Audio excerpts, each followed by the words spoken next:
Olá, amigos e amigas da página do Centro Espírita Paulo Estevão. Sejam bem-vindos, sejam todos bem-vindos. Mais uma noite, mais uma semana que se inicia, mais uma oportunidade que nós temos de estar juntos pelos recursos digitais, estudando sobre essa doutrina que tão bem nos faz. Boa noite, Sebastião. Boa noite, Marta. Boa noite a todos que estão chegando. Antes de apresentar o nosso ilustre convidado da noite, nós gostaríamos de fazer uma prece e buscar nela a serenidade e o discernimento para o encontro da noite. Jesus amado, irmão incondicional de todas as horas, aquele que Deus ofereceu à humanidade para nos servir de guia e modelo. Nesse momento em que reunimos-nos em seu nome, evocamos a sua presença em nossos lares, mas acima de tudo, em nossos corações, para que a sua lei amorosa e bondosa seja expressa pelos nossos atos, pela nossa fala, que possamos vivenciar na totalidade que a sua lei espera de cada um de nós.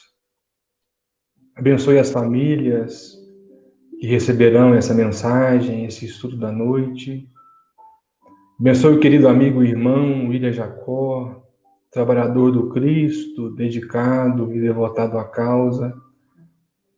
Que a equipe de Paulo Estevão possa inspirá-lo nessa noite, bem como recompensar o seu esforço pessoal de estar conosco mais uma vez, em mais uma live. Abençoe as famílias que receberão essa mensagem, os nossos governantes nesse momento de dificuldade, aqueles que estão na linha de frente no combate à pandemia, bem como leve consolo a todos aqueles que estão hospitalizados, às famílias que perderam algum ente querido, dê o discernimento àqueles que retornaram à pátria espiritual.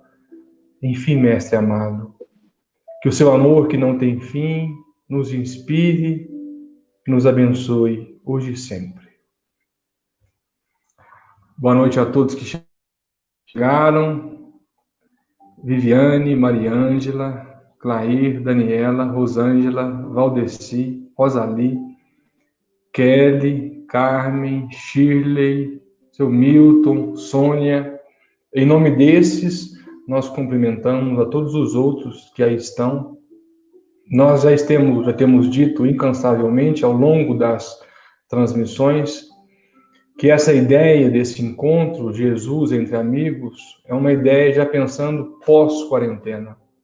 Quando a quarentena passar, nós manteremos essa segunda-feira com esse estudo, onde nós receberemos toda segunda-feira um amigo de fora e nos reuniremos em nome de Jesus. Por isso, Jesus entre amigos. A nossa intenção não é de fazer uma palestra, mas um estudo participativo, um culto do Evangelho no lar. Nós convidamos a todos vocês, nesses momentos, para que possamos juntos receber Jesus em nossos corações. Nós estamos estudando esse livro de Neio Lúcio, chamado Jesus no Lar. É um livro de Neio Lúcio por intermédio de Chico Xavier. Por intermédio. É um livro por intermédio de Chico Xavier, onde tem ensinamentos profundos sobre o movimento inicial do cristianismo. E assim como Simão Pedro recebeu Jesus em sua casa, hoje nós podemos fazer isso da mesma forma, porque foi o Cristo quem disse que onde estivesse 2 ou mais reunidos em seu nome, aí ele estaria. Como já dissemos, é um estudo participativo. Estejam à vontade para fazer pergunta, ainda que essa pergunta destoe do tema, nós entendemos que é importante, na medida daquilo que o tempo nos permitir, atender aos amigos, aproveitar o nosso expositor de fora. Cumprimentar os amigos que chegaram. Sônia Aparecida, bem-vinda, Sônia. Tânia, Wellington, meu amigo Wellington Melo. E o desafio, Wellington? Lisete, Tânia. Sejam bem-vindos e estamos recebendo hoje, de forma muito especial, nosso amigo berlandense, William Jacó. Tem um trabalho de resgate importantíssimo, que resgata a memória desses que desbravaram a terra, fincaram a bandeira do Espiritismo, para que nós aqui estivéssemos hoje. William expôs para nós Leon Denis, joga luz sobre o conhecimento de Leon Denis e, acima de tudo, nos estimula ao estudo desse pioneiro do Espiritismo, esse contemporâneo de Kardec. Então, William, em nome de Leon Denis, aliás, de Paulo Estevão, nós te recebemos nessa noite para estudar o capítulo número 4. O título é A Lição da Semente. A Otávio está falando que sabia. Não é possível, né, Otávio? Cobrei ele em público, ao vivo. William, por favor. Ele merece essa cobrança, viu? Boa noite, amigo Daniel. Boa noite a todos que nos acompanham. É uma alegria, é um prazer estar aqui, mesmo que virtualmente, com você, que em nome dos amigos do Paulo Estevão, né, estão aqui conosco, representados.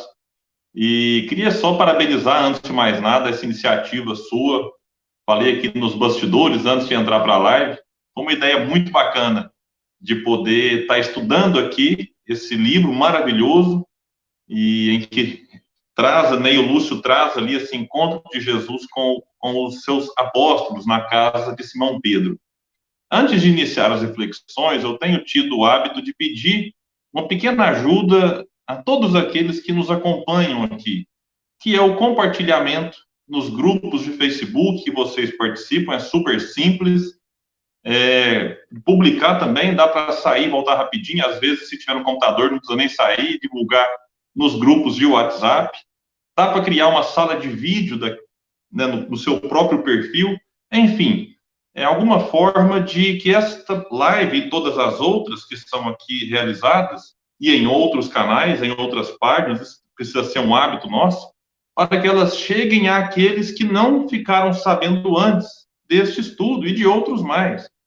É uma tarefa que nós precisamos, né, desenvolver, atendendo a um convite de Emmanuel, quando nos fala que a maior caridade que nós podemos fazer para com a doutrina é a sua própria divulgação.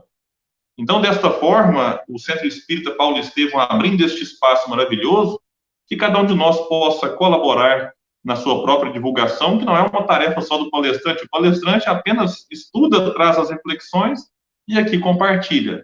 Mas que unidos, todos nós, o centro, o expositor e quem assiste, a gente pode fazer com que essa mensagem possa consolar e esclarecer outros corações e não apenas os nossos. E falando em divulgação, o Centro Espírita Paulo Estevão tem lá um canal no YouTube. Essa palestra, assim como todas as outras aqui realizadas, está sempre disponível lá. Então, eu queria pedir, gentilmente, àqueles que puderem, se durante a palestra, esta ou se depois puderem, ir lá no YouTube, Centro Espírita Paulo Estevão, enviar e colocar lá a sua inscrição para que receba depois essa notificação. Eu também tenho um canal no YouTube em que estou divulgando as minhas palestras, assim como o estudo de Leon Denis, para aqueles que quiserem. Temos um estudo sobre o livro O Porquê da Vida. Fica o convite lá no YouTube. São estudos bem curtinhos, trechos de palestras, tudo isso para estar divulgando a nossa querida doutrina espírita. Enfim, este capítulo 4 do livro Jesus no Lar, intitulado A Lição da Semente, é muito bonito. Eu falava com Daniel, antes de iniciar a live, que pelo menos 2 vezes eu já havia lido este capítulo. Uma na leitura que eu fiz da obra, e na segunda vez porque este livro nós já utilizamos aqui em casa, no Evangelho no Lar, no Evangelho em Família. E aí, desta vez agora, quando eu fui ler, a sensação que eu tive é que eu não tinha lido ainda. Porque eu olhei para aquelas lições e falei, meu Deus, é como se fosse algo novo. E essa é uma experiência muito comum, não apenas para mim, mas acredito que para todos vocês, quando se deparam com uma leitura já realizada antes. Isso por um simples motivo. De uma leitura a outra, nós mudamos a maneira como enxergamos o mundo, a maneira como estamos inseridos no mundo, já compreendemos mais alguns outros aspectos da própria doutrina espírita e do Evangelho que nos auxiliam na compreensão daquela releitura. Então é importante a gente, vez ou outra, fazer essa nova viagem naquilo que já foi feito antes, porque novas lições serão extraídas e eu gostaria, então, de compartilhar um pouco delas. Quando se fala a lição da semente, o primeiro destaque que eu trago é que Jesus tinha uma certa predileção para falar de sementes ou de algo relacionado ao campo. Por que Jesus fazia isso? Um espírito puro, ele poderia lhe falar de qualquer assunto com aqueles que estavam ao seu redor. Jesus poderia falar sobre física quântica, sobre química, sobre, enfim, biologia, claro. Mas Jesus, para ser melhor compreendido, ele utilizava os recursos possíveis daqueles que estavam ao seu redor. Então, ele utilizava esses elementos do campo, elementos da vida conjugal, como a parábola das 10 virgens, o festim de núpcias, a relação familiar na parábola dos 2 filhos, ou da parábola do filho pródigo. Enfim, Jesus, a criação de ovelha, na parábola da ovelha perdida, ele utilizava o conhecido de todos para falar do desconhecido. Utilizava-se do concreto para falar do abstrato. E aqui, mais uma vez, ele vai falar agora da lição da semente. Por que mais uma vez? Porque ele já havia falado antes na parábola do semeador. O semeador saiu a semear.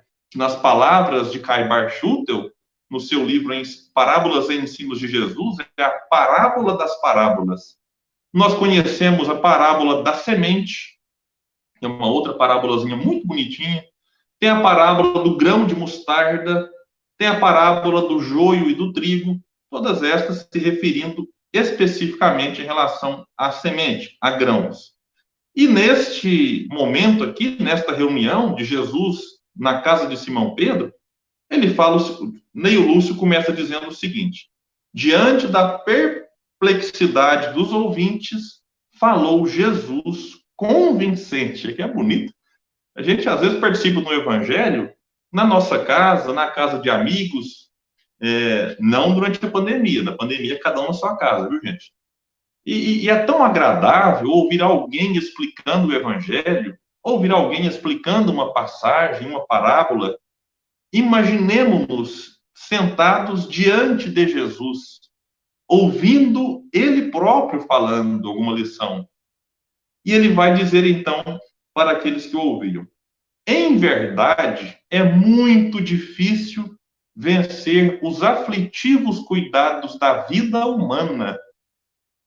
Para onde se voltem nossos olhos, encontramos a guerra, a incompreensão, a injustiça, o sofrimento. No templo, que é o lar do Senhor, comparecem o orgulho e a vaidade nos ricos, o ódio e a revolta nos pobres. Nem sempre é possível trazer o coração puro e limpo, como seria de desejar. Porque há espinheiros, lamaçais e serpentes que nos rodeiam. Bom, só isso aqui já daria uma live. Vamos tentar entender o que é que Jesus queria nos dizer.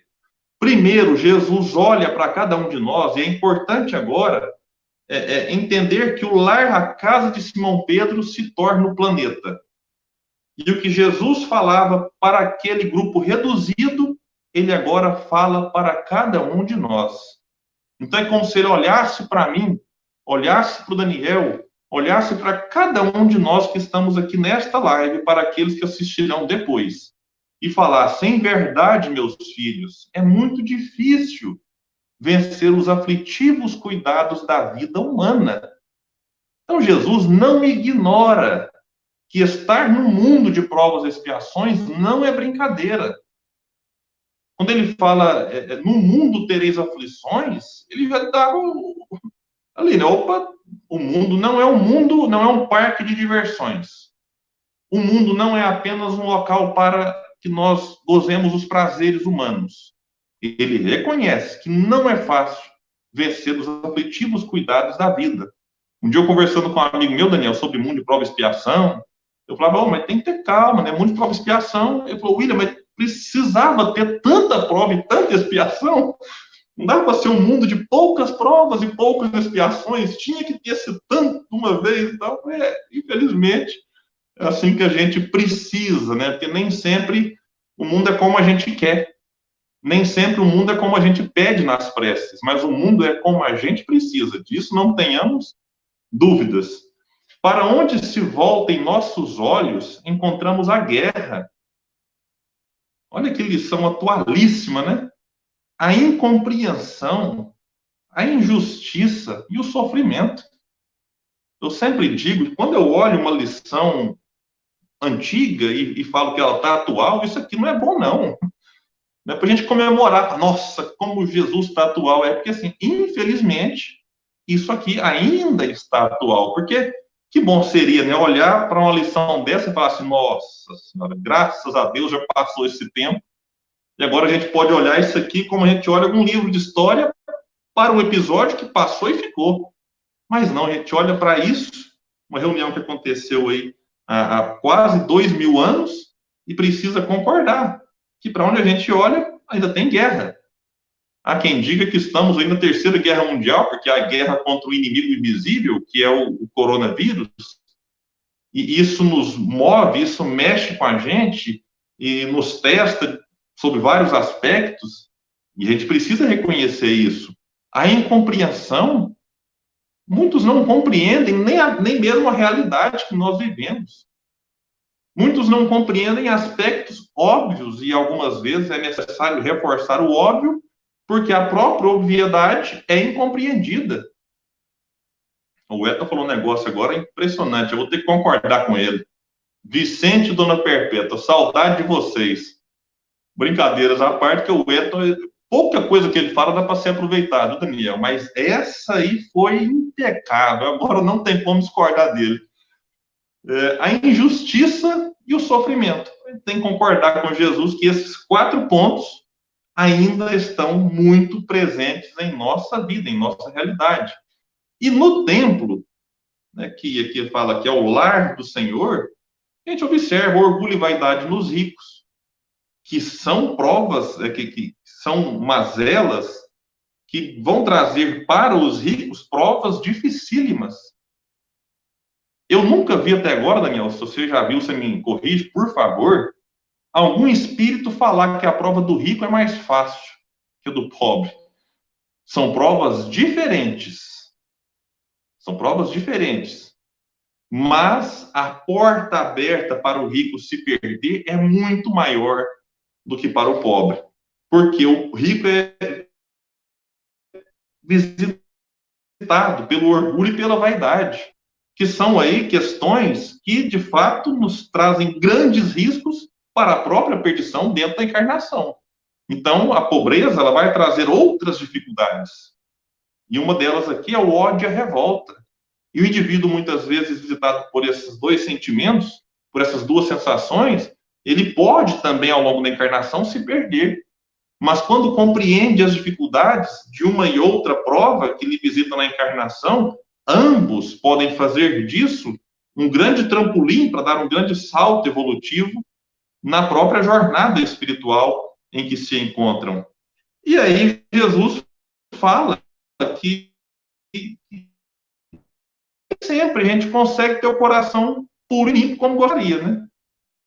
O mundo gostaria de trazer já que um ser iluminado, um ser que não falha, um ser que apenas acerta, mas infelizmente não dá, porque ainda somos visitados ou temos ao redor de nós ou até dentro de nós espinhos, lamas e serpentes, que é aquilo que Paulo falava lá atrás do homem velho, que é esta figura que insiste muitas vezes em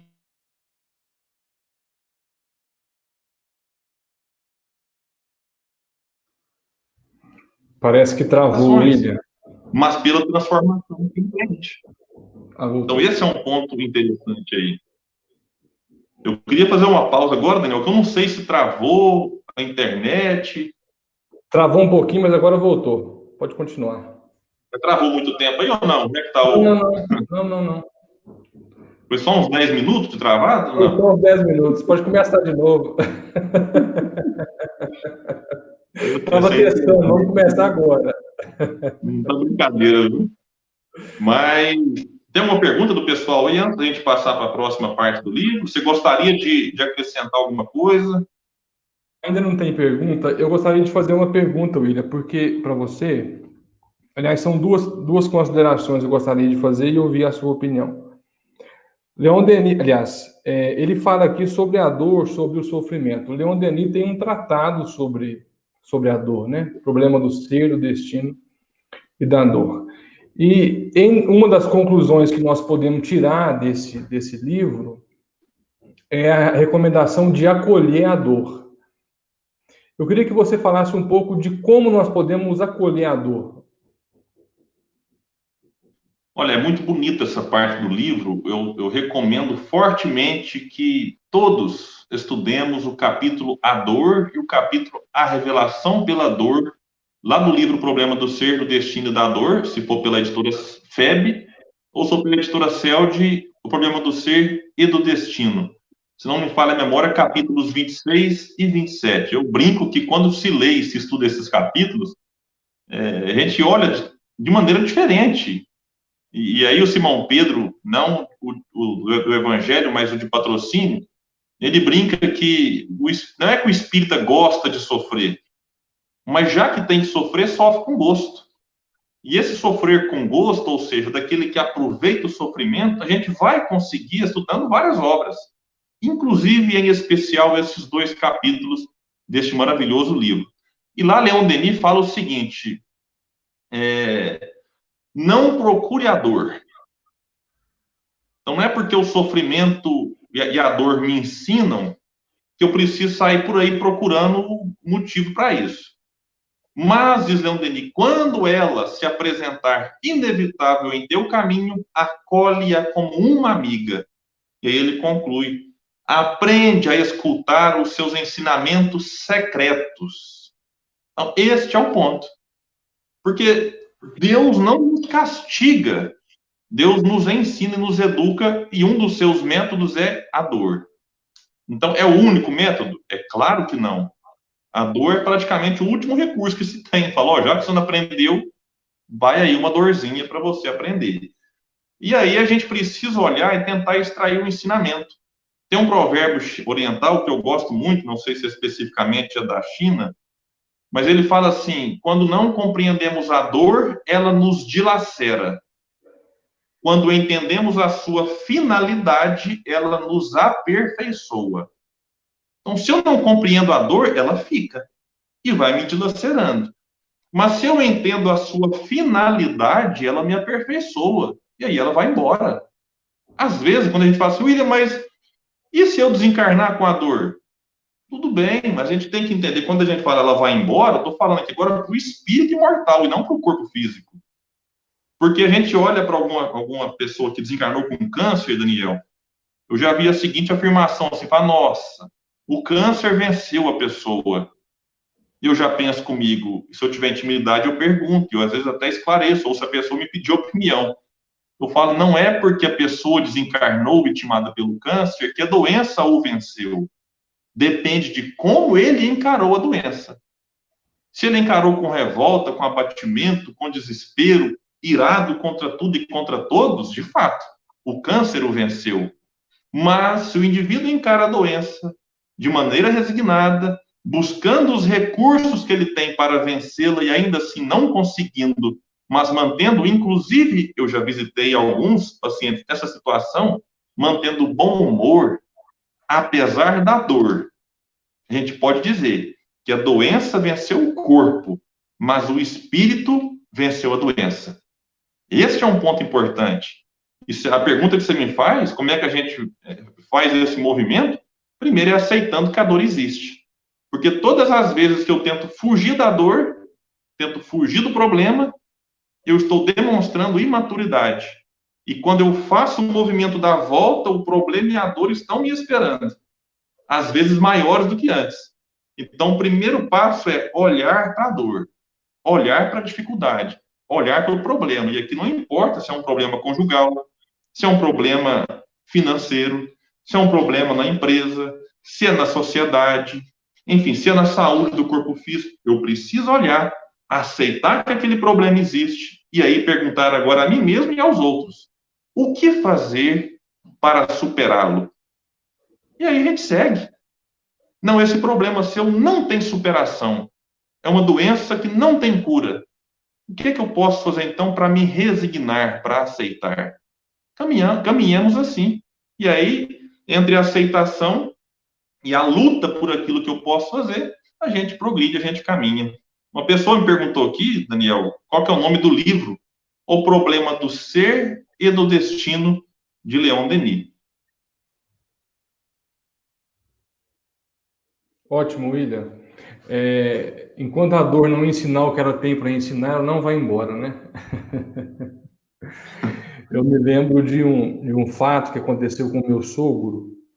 Meu sogro foi diagnosticado com um tumor de vias biliares. É um dos mais difíceis de serem tratados, porque quando é identificado já está em septicemia. E aí ele estava com um tumor no pulmão, aliás, no fígado e no pâncreas, inicialmente. O médico falou que a forma que ele tinha de se curar era através de uma cirurgia. A chance de cura era através de uma cirurgia. Mas aí a cirurgia, sistema público até que autoriza e consegue marcar a cirurgia e tal.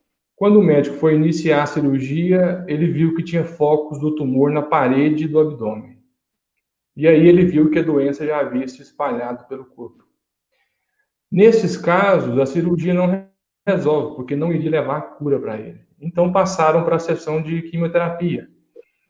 E ele fez uma primeira bateria de quimioterapia, se não me engano, de 12 sessões de quimioterapia, e aí fez um novo exame, uma nova tomografia. E depois, quando ele fez a tomografia, o médico constatou que a doença, que o tumor havia regredido.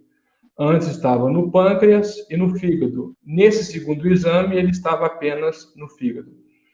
E ele dizia assim a todo momento: eu estou curado, porque Nossa Senhora me curou. Nunca esqueço disso. Eu nunca vi tanta fé em Nossa Senhora. Não obstante a isso, passou um mês, ele morreu. E aí eu pergunto para os internautas: alguém aqui duvida de que ele tenha se curado? Porque a pergunta é: nós queremos curar o quê? O corpo ou o espírito? Como muito bem lembrou nosso amigo William, às vezes, para curar o espírito, é preciso sacrificar o corpo físico. William, quero fazer mais uma pergunta, mais uma observação em relação ao que você leu. Aqui ele fala que nos templos religiosos, que é o lar do Senhor, comparecem o orgulhoso e a vaidade. E aqui ele atribui a vaidade aos ricos. Eu queria parar essa frase aqui na vaidade e trazer buscar uma interpretação para o nosso movimento espírita. No livro Luz Acima, se não me engano, Humberto de Campos vai dizer que Jesus nunca pregou em púlpito de ouro, em altares de ouro. Muito pelo contrário. Jesus sempre esteve no contato com a multidão, no meio do povo, pregando à beira do caminho. Jesus sempre foi em busca do povo. Com esses recursos digitais que nós estamos vendo, obviamente que existe uma superexposição. E se antes havia uma idolatria em torno dos divulgadores do espiritismo, isso não pode aumentar pós-pandemia? Ou nós não devemos tomar um cuidado para que essa vaidade excessiva não suba a nossa cabeça, ou seja, eu não fique mais importante do que o espiritismo? Essa é uma questão importantíssima, Daniel, e que, quando a gente olha para esse movimento de idolatria no próprio movimento espírita, a gente pensa que isso surgiu agora, né? E é importante a gente fazer uma viagem na história e voltar lá no tempo mesmo de Jesus, no tempo dos Césares, em que os imperadores eram adorados quase como divindades. Tanto é que aquele comportamento de carregar ali o César, carregar imperadores, uma espécie de procissão, depois foi trazido, inclusive, para algumas denominações religiosas dentro do cristianismo. E a gente veio observando que a humanidade parece que ela sempre precisou de ter uma referência para idolatrar. Depois, isso com o tempo, isso foi incrementado também no próprio catolicismo, e aqui a gente cita a religião não no sentido depreciativo, apenas uma constatação histórica, em que a figura do Papa era a figura, como ainda é de certa forma, a ser idolatrada. E também a figura dos sacerdotes, porque enviados de Deus, eu pensava, poxa, se é um enviado de Deus, eu preciso idolatrá-lo. E aí a gente percebe, inclusive, Leon Denis vai abordar esse assunto no livro Cristianismo e Espiritismo, que um dos dogmas do próprio catolicismo é o da infalibilidade papal, de um ser que não erra. Logo, se esse ser não erra, ele se equipara a Deus. Se ele se equipara a Deus, eu preciso idolatrá-lo. Então a gente até concorda com essa premissa de idolatria a Deus, nesse suposto representante de Deus. E aí a gente observa que essa idolatria ela foi passando para os reis, né, na época da monarquia. Eu estou estudando, nesse momento, um livro sobre a Revolução Francesa, e eu observo ali, e tento refletir isso à luz da doutrina espírita, como que nós idolatrávamos os reis da França, por exemplo. E aí, quando a monarquia cai e vem, parece que sempre houve uma necessidade de colocar alguém no pedestal. E no próprio movimento espírita, nós observamos isso com médiums, não são só palestrantes idolatrados, médiums. O médium, se ele for o médium forte, o que faz academia, né? Quando ele chega na casa, se é o médium que recebe um mentor, se é o médium que trabalha com guia, as pessoas olham o médium chegando como se fosse uma divindade da casa espírita. O presidente da casa espírita é alguém, de certa forma, idolatrado em alguns casos. É claro que a gente pode ter o respeito pelas pessoas, não só pode, como deve. Mas daí a cultuar o indivíduo, isso é muito perigoso. Por que é perigoso? Eu já vou responder a sua pergunta. Porque quando eu cultuo um ser imperfeito, daqui a pouco eu vou me decepcionar, eu vou me frustrar, porque aquele indivíduo, ele não é perfeito, ele vai falhar, ele vai errar, e aí a gente vai cair na frustração na mesma proporção da expectativa que eu criei. A gente observa isso em maior ou menor escala, isso está dentro de mim, está em você. Quando a gente olha um irmão nosso tendo atitudes que a gente não compreende, não vou nem falar que algum irmão está errado ou está certo, a gente, de certa forma, se frustra. Por quê? Porque nós criamos uma expectativa e a gente gostaria que aquilo fosse atendido.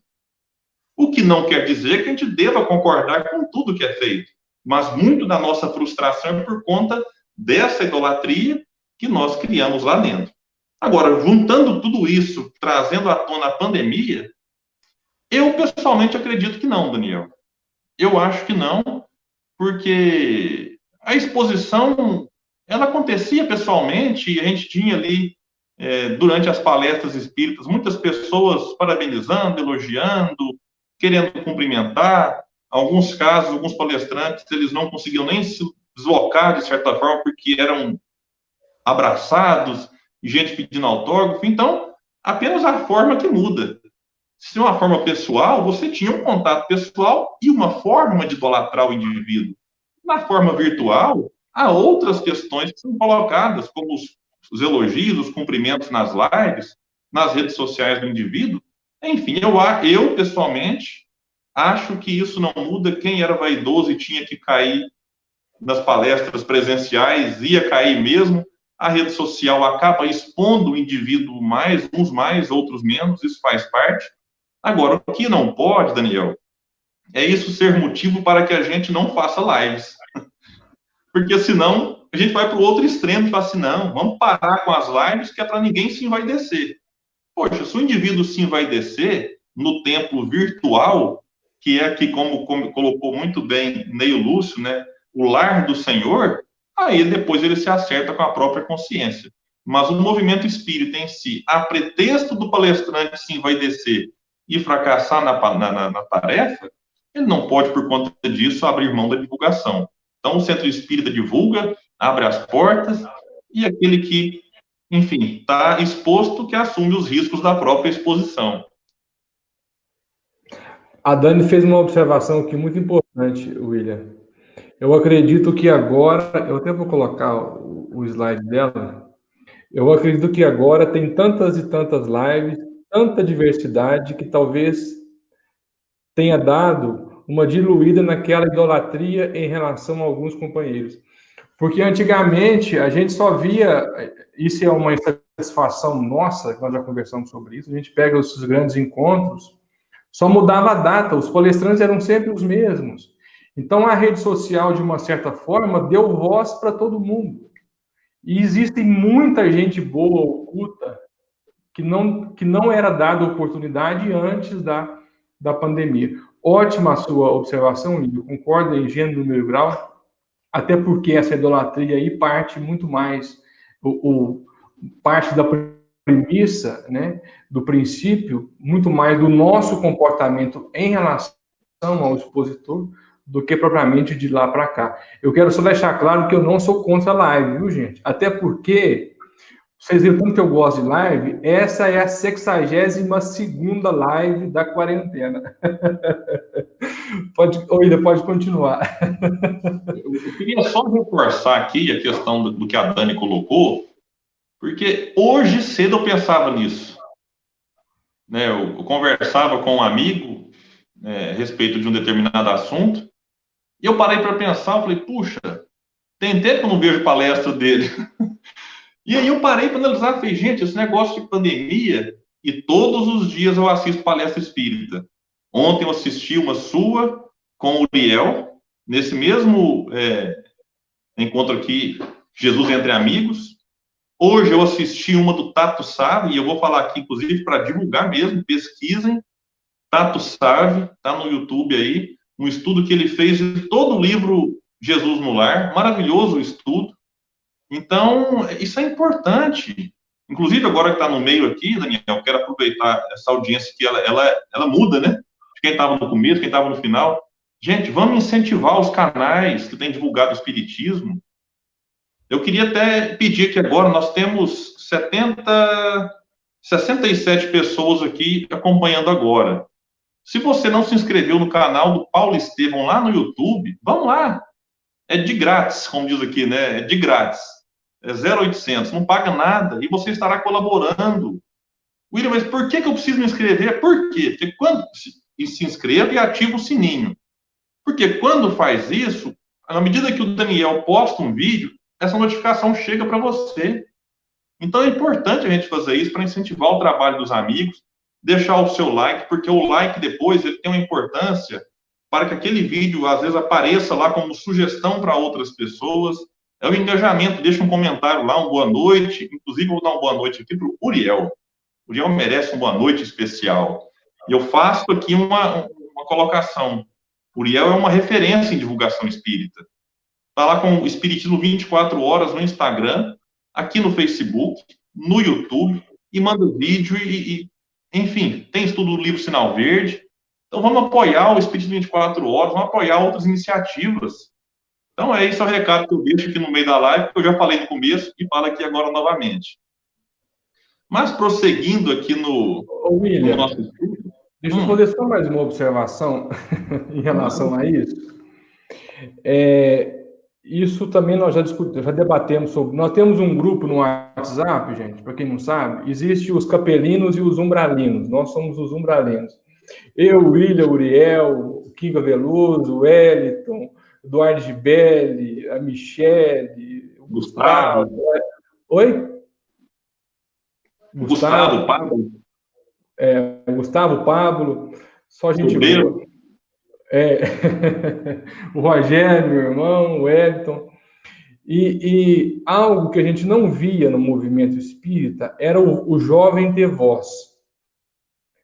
A coisa mais difícil que nós vemos numa casa espírita é montar um grupo de jovens. Por que o jovem não aparecia no movimento espírita? Porque não tinha espaço.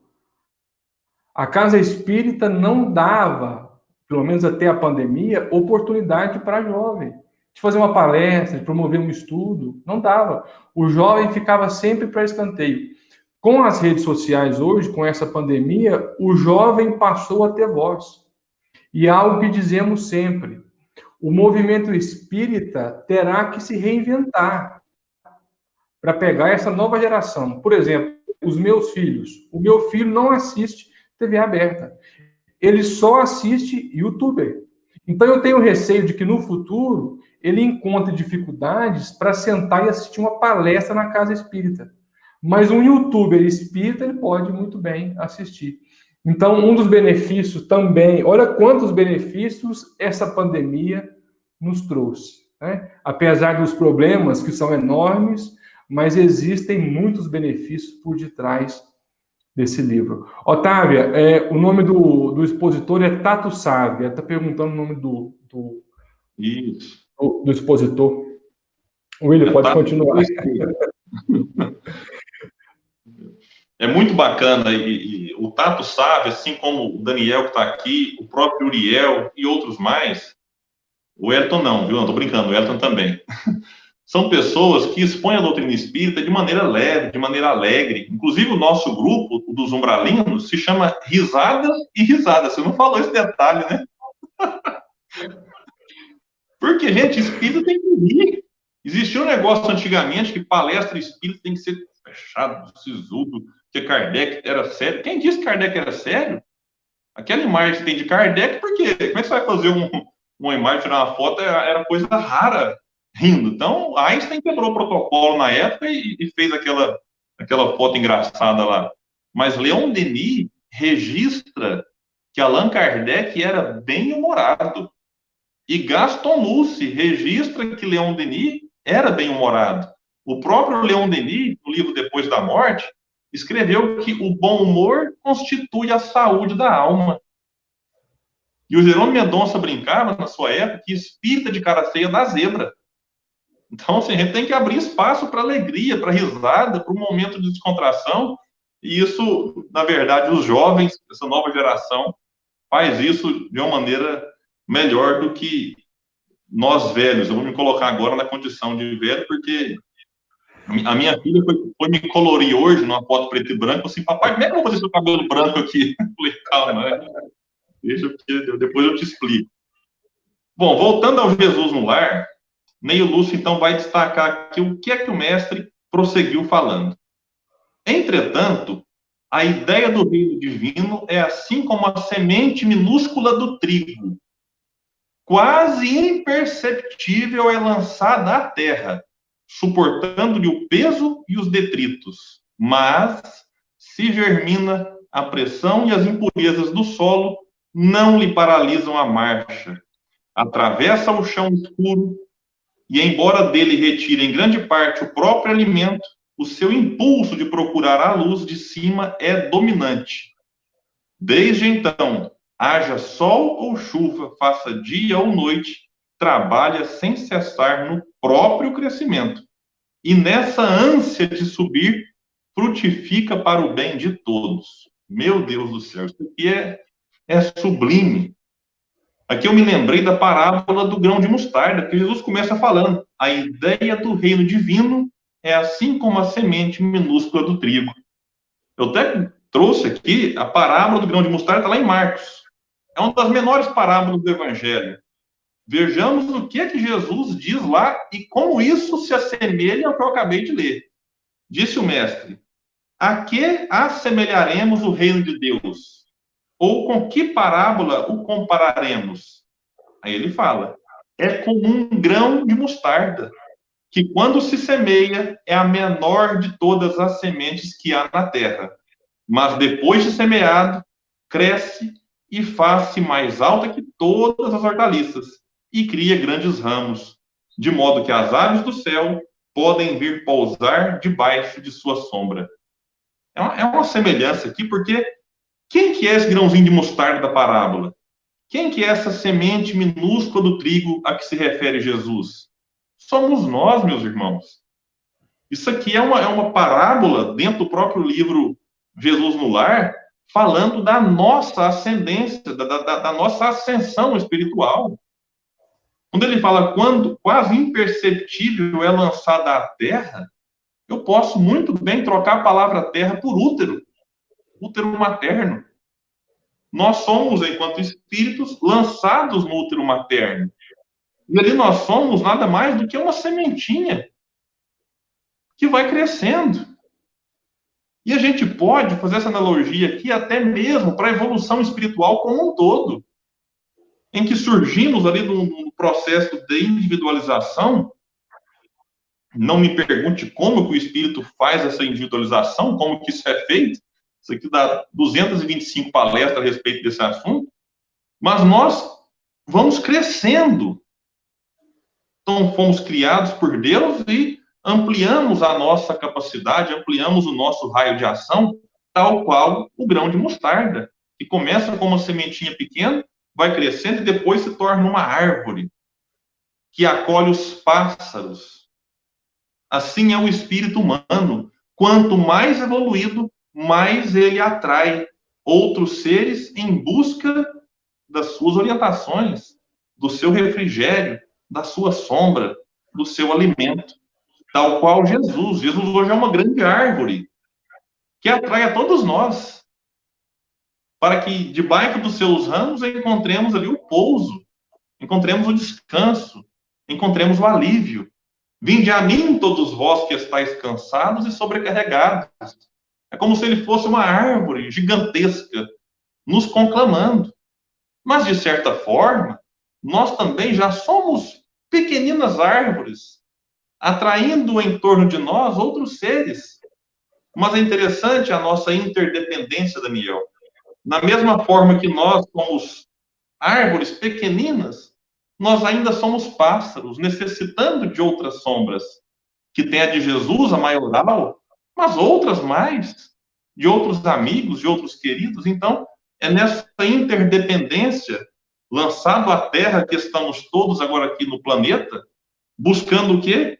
Buscando a evolução, que é o que nos fala a parábola do grão de mostarda, que é o que nos fala esse trecho, em que diante das impurezas, diante das dificuldades, que é esse chão escuro, a própria semente tira o alimento necessário para o seu crescimento. E assim acontece com a gente. Diante das impurezas, ou seja, dos problemas da vida, é que a gente vai tirando força para crescer. Eu poderia até perguntar aqui, quem quiser depois responde no chat aí. Meus amigos, olhem para trás e observem quantos problemas já nos fizeram crescer. Muitos de nós só chegamos à atual situação graças aos problemas de antes. Eu só me tornei espírita por conta de dificuldades na vida. Porque não fossem elas, não sei onde eu estaria nessa hora. Certamente aqui não. Então, como é que a gente vai ignorar agora o aprendizado que a dor nos oferece? E aí, um ponto importantíssimo aqui, Daniel, que foi colocado por Jesus, é essa necessidade de trabalhar pelo próprio crescimento. E alguém pode olhar e falar assim, mas isso aí já é egoísmo, William. Não, isso aqui é alto amor. Amai o vosso próximo como a vós mesmos. Se eu não me amo, a qualidade do amor que eu endereço ao outro não vai ser boa. Eu só consigo dar ao outro aquilo que eu tenho. Se o Daniel virar aqui agora na live e falar, William, me empresta aí uma Ferrari. Eu vou falar, Daniel, não tem como te dar, não tem como te emprestar. Porque eu não tenho Ferrari. Agora, eu posso dar aquilo que eu tenho de veículo aqui. Então, se ele me pedir uma explicação aqui sobre um tema que eu não sei, eu não tenho como responder. Esse é um problema também dos palestrantes, Daniel. A gente, às vezes, responde que sabe. Nossa, eu preciso responder. Não, mas tem hora que é melhor não responder. Falar, não sei. Não, esse assunto não é da minha área, eu não dou conta. E pronto, a gente dá aquilo que tem. Como é que eu vou dar amor se eu não tenho? Naquela medida que o outro pede. E aqui tem uma lição, aquela lição do avião é maravilhosa. Né? Aquele recado que os funcionários da companhia ali dão e a gente não presta atenção. Quem já andou de avião vai se lembrar, porque isso é um protocolo mundial. Onde é que você for andar de avião no mundo inteiro, o protocolo é o mesmo. Em caso de despressurização, máscaras de oxigênio cairão. E o que é que vem depois? Coloque primeiro em você para depois ajudar quem está ao lado. Por que que eles dizem isso? E eles reforçam, mesmo se for criança. Por quê? Porque se eu ficar preocupado em ajudar o outro sem estar bem, vai morrer eu e o outro. Porque ali na ânsia, na agonia, eu vou atrapalhar o outro, colocar dele, não vou colocar em mim, morremos nós dois. Mas se eu me protejo, cuido de mim, aí eu respiro e falo, agora eu vou ajudar. Eu sempre torço para isso não acontecer quando eu estiver perto dos meus filhos, Daniel. Porque instinto de pai e mãe é um negócio complicado. Eu vou querer acudi-los e, às vezes, vai dar ruim. Então, eu sempre peço para que isso aconteça quando eu estiver ao lado de minha sogra. Por quê? Porque aí eu vou colocar máscara com a paciência que Deus me deu, faço uma prece, falo obrigado, Senhor, né, por essa máscara maravilhosa, né? Sou grato pela vida, pela bênção de ter assistido ali o recado que a aeromoça deu. E aí depois é que eu vou ajudar a minha sogra. Se ela estiver encarnada ainda, eu vou ajudá-la. Se ela estiver desencarnada, como é que eu vou? Eu não posso nem me sentir culpado. É claro que é uma brincadeira. Minha sogra, se ela estiver assistindo, você sabe que isso seria verdade, né?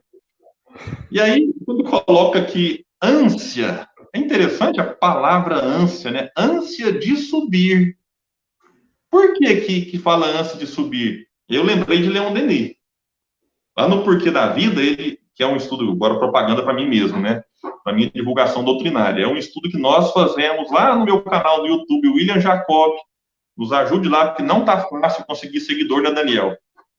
É uma luta danada. A gente fica assim, como é que o youtuber consegue ter 1 milhão de seguidores? A gente tá aqui. Eu tenho que fazer esse relato aqui, Daniel, não tem lógica. Hoje eu tive 1 inscrito a mais, amanhã 2. E a gente vai, devagarzinho, a gente chega nos 500, uns 600 aí, né? E quem sabe 600 mil, né? Falta muito, mas não pode perder a fé, vamos perseverar.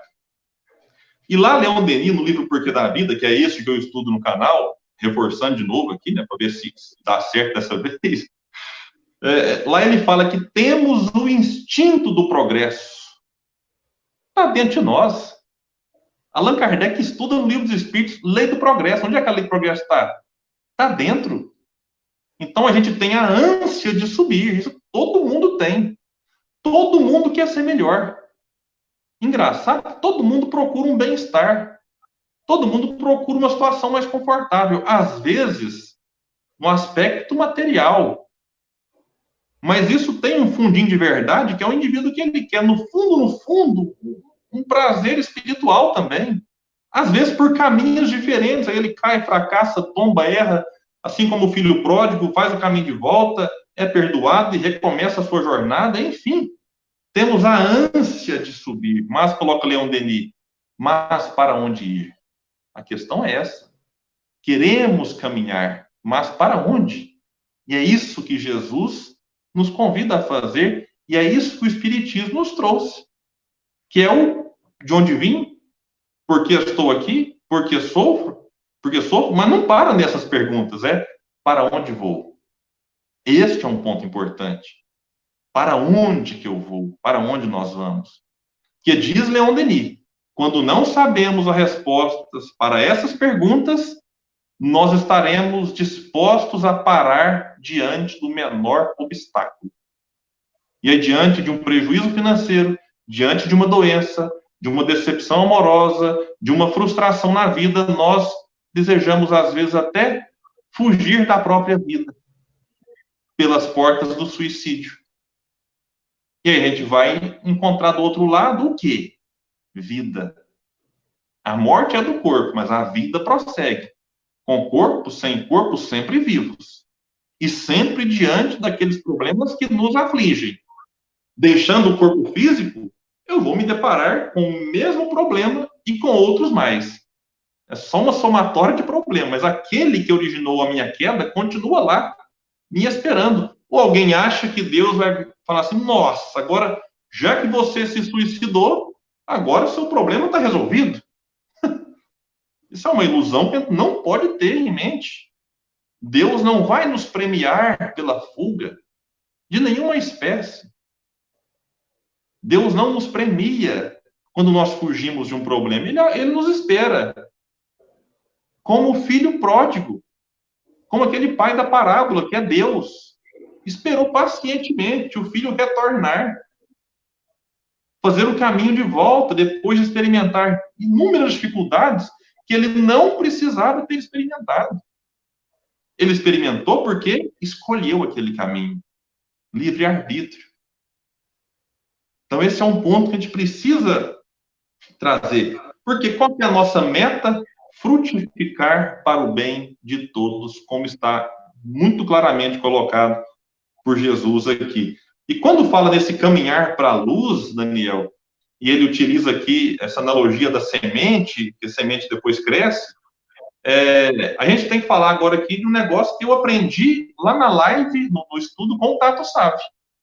Que eles falaram uma palavra que eu nunca tinha ouvido falar na vida, que é fototropismo, que é o crescimento de uma planta tomando direção particular sob a influência da luz.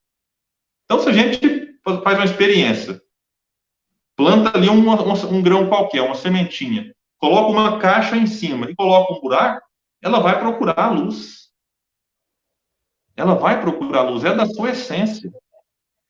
Agora, será que isso acontece só com a planta e não acontece com a gente? De certa forma, todos caminhamos em busca da luz por caminhos diversos, fazendo escolhas nem sempre corretas, mas a nossa caminhada é em direção à luz. E assim como uma semente no fundo do solo procura o sol, de certa forma, todos nós procuramos Jesus, que é esse sol maior que nos ilumina.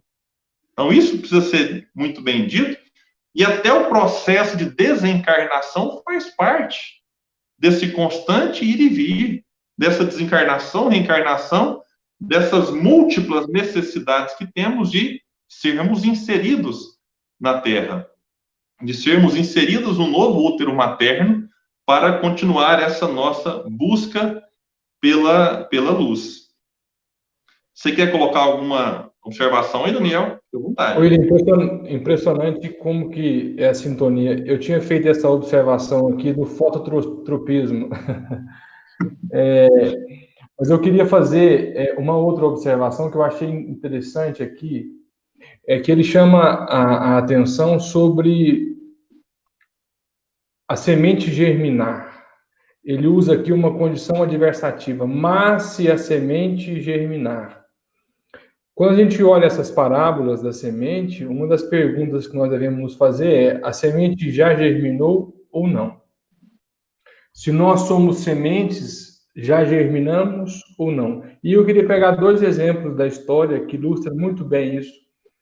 O primeiro deles, Saulo de Tarso. Quando Saulo de Tarso teve o seu encontro pessoal com Jesus, ele instantaneamente germinou. Alguém que busca a luz jamais para, é imparável, assim como foi Saulo de Tarso. Olha que interessante, quando ele encontrou Saulo de Tarso, aliás, quando Saulo encontrou Jesus, a luz do Cristo cegou Saulo. E aí ele foi buscar o velho Ananias. E tem uma passagem interessante no livro Vinha de Luz, onde Emmanuel vai dizer que só a conversão é capaz de retirar os véus. O que é conversão? Conversão é mudança de rota. Quem tirou carteira de habilitação sabe. Eu tirei a minha em Uberlândia. Você está subindo a avenida, ele fala assim, faça uma conversão à direita, ou seja, mude a rota. A cegueira de Saulo era como ele dizer que o caminho que ele estava tomando era equivocado. Ou seja, ele estava crescendo para o lado errado. Mas instantaneamente, quando ele encontrou com o Cristo, foi irresistível, porque ele estava pronto para germinar. Nós temos um outro exemplo nos mesmos romances de Emmanuel, que é o caso de Públio Lentulus, que foi buscar Jesus na praça, no cair da tarde. Olha só que interessante. Muitos de nós buscamos o movimento espírita ou um templo religioso no cair da tarde. Aqui em Minas tem um ditado que diz assim: à tarde todo gato é pardo. Ou seja, durante a tarde nós estamos meio que camuflados por aquele início de noite. E essa era a intenção de Saulo, aliás, de Públio, porque ele não queria ser reconhecido, porque era um senador romano. E a princípio, Saulo, aliás, Jesus, eu estou com Saulo na cabeça, Jesus ia contra os princípios de Roma. Quando ele encontrou com Jesus, olha como a luz é irresistível. Ele se viu de joelhos diante de Jesus. E aí Jesus faz aquela enigmática pergunta para Públio. Públio, Públio, tendes hoje dois caminhos, ou o minuto de agora, ou os séculos que virão. Ou seja, ou você germine agora, ou as tempestades do futuro te levarão à germinação. A pergunta é: nós estamos prontos ou não para germinar? Ou se estamos dispostos para essa germinação? Pode continuar, William.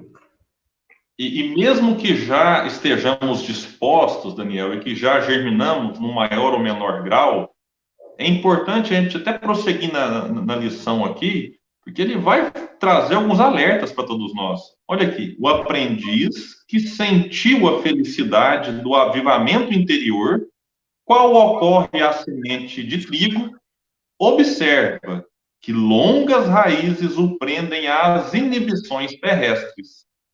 Sabe que a maldade e a suspeita lhe rondam os passos, que a dor é ameaça constante. Todavia, experimenta acima de tudo o impulso de ascensão e não mais consegue deter-se. Isso aqui é fantástico, porque a gente pensa assim, Daniel, já germinei, e agora? É só mar de rosas pela frente? Só tranquilidade? Só notícia boa? Só tranquilidade? Eu digo que não. Nossa, mas como você é pessimista, como você é agourento, mas isso aqui é uma constatação. Quando a gente olha para a vida dos mártires, a gente percebe que ela não foi só tranquilidade. Só que a dificuldade depende do nível de evolução de cada um. Uma criança, ela pode ter muita dificuldade para resolver, por exemplo, que 3 vezes 3 é 9. Ela pode fazer a conta. Mas para quem já aprendeu aquela lição, é simples. Porque é uma questão de estágio. Então, na medida que o espírito evolui, que progride, as provas tomam outra perspectiva. Mas elas não deixam de acontecer. A não ser quando é um espírito puro, porque ele já não tem mais necessidade de passar pelas provas, pelas dificuldades, pelas dores do mundo. Ele pode se sujeitar a isso, como Jesus se sujeitou às dores do mundo. Mas aí já é uma questão em caráter de missão, mas aí já é um tema para outra palestra. E quando ele fala aqui... Deixa eu te fazer uma pergunta. Sem querer te cortando, igual o Jô Soares, mas já te cortando, o Faustão, né? Sem querer te cortando, mas já te cortando. Aqui ele fala sobre essa dicotomia, né? A semente germinou, ou seja, nós sabemos que temos que buscar a luz, mas estamos presos às dificuldades terrenas, os desafios da dificuldade terrena, né? Leon Denis coloca muito bem no livro Depois da Morte que nós, espíritos errantes, gostamos mesmo da matéria, né? Da matéria. Se a matéria impõe tanta dificuldade, os prazeres, como ele já colocou aqui, a porta larga, né? O dinheiro, os prazeres e tal, os vícios, por que nós não ficamos só de lá? Para que reencarnar? Não seria mais fácil progredir de lá? Kardec pergunta isso, né? A gente precisa desse contato. Essa prova ela é importantíssima. É como se a gente tivesse na escola e não fizesse prova. Então, a gente pode, um detalhe importante, Daniel, aprender do outro lado. É claro, o aprendizado ele é constante. Mas é como se a gente precisasse da encarnação, como que para testar, vamos ver se você realmente vai dar conta disso que você aprendeu daqui. Então, é neste contato que nós nos burilamos. Então, é quase ali como uma joia, né? Como um diamante, que ele não é diamante como nós assistimos no primeiro momento. Ele passou por um processo longo, por uma série de atritos na própria matéria para que ele tornasse aquela joia nas nossas mãos. Assim como uma escultura necessita dos golpes árduos do seu escultor, do artista, nós, enquanto espírito, necessitamos da encarnação para que no contato desta matéria, uma outra matériazinha, que não deixa de ser matéria, que é o perispírito, né, se burilhe, né, se aperfeiçoe, se torne cada vez mais sutil, dando então as características, de fato, de um espírito iluminado. Então, nós necessitamos da encarnação, necessitamos encarnar aqui ou em outros mundos, para, de fato, testar, para provar aquilo que nós, eventualmente, aprendemos do outro lado. E aí, é interessante, até aproveitando o seu gancho, Daniel, sobre quando você fala de raiz, é um detalhe que eu passei despercebido aqui na lição. Quando fala longas raízes, é bom a gente observar também que, às vezes, a gente já tomou consciência do que é que nós precisamos fazer, mas ainda não fazemos. Porque, como Paulo vai nos dizer que é necessário nos despir do homem velho, né, para nos revestir do homem novo, é porque este homem velho, ou seja, este que está com raízes muito fixadas no passado. Então, nós, às vezes, estamos séculos e séculos, para não dizer milênios, com algumas atitudes, alguns comportamentos, algumas raízes, que não é simplesmente a compreensão do que é que eu preciso fazer para me levar à prática. Entre a noção e a execução, há um caminho de interiorizar aquilo, do sentimento, né? Por isso Kardec falava que a doutrina espírita é bem compreendida, mas, sobretudo, bem sentida. Ela pode, sim, nos proporcionar aí essas mudanças que nós precisamos. Por isso, Alcine, lá no livro Renúncia, no trato do Evangelho, ela fala da necessidade de 4 passos: do conhecimento, da meditação, do sentir o Evangelho. E o quarto e último, a vivência. Agora, esse sentir, ele muitas vezes, ele é feito a partir do processo doloroso que nós vivemos. Porque sentindo na própria pele, sentindo em si algo desagradável, aí é como se eu aflorasse para um sentimento que antes eu ignorava. É como se eu começasse a perceber o valor do alimento a partir de um processo de fome. É como se eu procurasse valorizar o agasalho a partir do momento em que eu sentisse frio e não tivesse com quem me agasalhar. É naquela velha dualidade de eu ter que passar pela escuridão para valorizar a luz, de eu ter que experimentar o mal em mim para ter a repulsa do mal que eu pratiquei. Então, é lei de causa e efeito, nos trazendo aí processos corretivos para que essas nossas raízes deixem de ir tão fundo no lodaçal do mundo, para que nós possamos crescer mais rumo à luz. E aí eu lembrei de Leon Denis, quando ele fala aqui que, na medida em que nós compreendemos a vida, a gente sente esse impulso de ascensão e não mais conseguimos nos deter. Leon Denis, no livro O Problema do Ser e do Destino, capítulo 25, intitulado O Amor, ele fala assim: o amor é uma força inesgotável, renova-se incessantemente e gratifica simultaneamente quem dá e quem recebe. Então, por isso que quando você começa a amar, você entra num ciclo virtuoso e não num ciclo vicioso que tanto se fala. O indivíduo que ama, ele vai amando e vai amando e vai amando. E alguém olha e não compreende. Como a gente olha para um Chico Xavier, por exemplo, como é que dava conta? Como é que conseguia? Porque ele compreendeu o que era amar e o que era o amor. Então ele tinha gestos, para ele natural, para ele tranquilo. Mas que a gente olha e não consegue ter o mesmo. Porque nós não amamos como o Chico amava.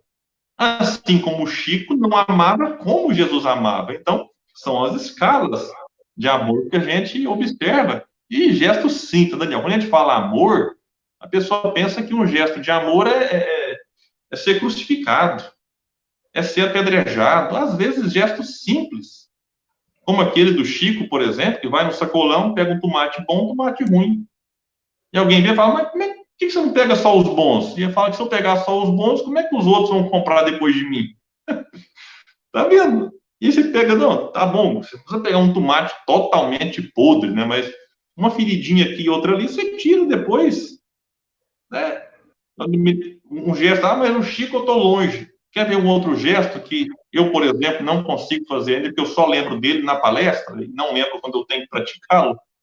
Aquele caso, que eu não sei nem de quem que é, e nem se essa história existiu, mas ela é bonita e eu trago. Do homem que, trabalhando numa empresa, uma multinacional, com centenas, talvez milhares de funcionários, colaboradores, ele era o primeiro a chegar. E ele parava o seu carro no ponto mais distante da entrada. E vinha caminhando, cruzando todo o estacionamento, até chegar na portaria e entrar. Aí um dia o homem que ficava ali naquela função de receber, de conferir o crachá, perguntou, falou, meu amigo, mas você é bobo ou o que que é? Eu falei, por quê? Falou, você é o primeiro a chegar, e é o que para o carro mais longe. Ele falou, sim, é para deixar as vagas mais próximas para aqueles que chegarem em cima da hora. Tem base um negócio desse? Então, isso faz sentido. E a pessoa, se todo mundo fizesse isso, na medida que chegasse, fosse ficando nas vagas mais longe. E quem? Então, é um gesto simples de quem pensa no coletivo, de quem pensa no outro, e não apenas em si. Então, isso é amor, na prática. Continua Jesus. Age constantemente na esfera de que se fez peregrino em favor do bem geral. Não encontra seduções irresistíveis nas flores da jornada. Aqui eu faço uma pausa, talvez breve. Ele não fala que você não vai encontrar seduções, vai encontrar dificuldades, mas estas deixam de ser irresistíveis. Como os espíritos dizem para Kardec, não existe paixão irresistível, não existe. Todas são passíveis de resistência, mas é que às vezes estamos tão afundados, tão imersos na sombra que nos rodeia, que a gente justifica, eu não resisti. Não resistiu porque faltou o quê? Faltou vontade. Quão pouco dentre vós fazem esforços, questão 909, não me falha a memória. 909. O que lhes falta é a vontade. Quando o espírito compreende o seu papel na vida, aí ele domina a própria vontade. Como diz Allan Kardec no Livro dos Médiuns, a vontade é o atributo essencial do espírito. E que ele desenvolve muito bem, como vai trazer o próprio Leon Denis, lá no livro O Problema do Ser e do Destino. Você quer acrescentar, Daniel, alguma coisa? Está ótimo, pode continuar. Pode ficar à vontade. Vamos voltar com Jesus, que é melhor que eu. O reencontro com a divindade de que se reconhece venturoso herdeiro constitui-lhe o objetivo imutável e não mais descansa na marcha, como se uma luz consumidora e ardente lhe torturasse o coração. Sem perceber. Achei importante isso aqui. Eu não fico assim, será que eu produzi fruto? Será que alguém achou bom a palestra que eu fiz? Será que o fulano gostou? Não. Sem perceber, produz frutos de esperança, bondade, amor e salvação, porque jamais recua para contar os benefícios de que se fez instrumento fiel. A visão do Pai é a preocupação obcecante que lhe vibra na alma de filho saudoso.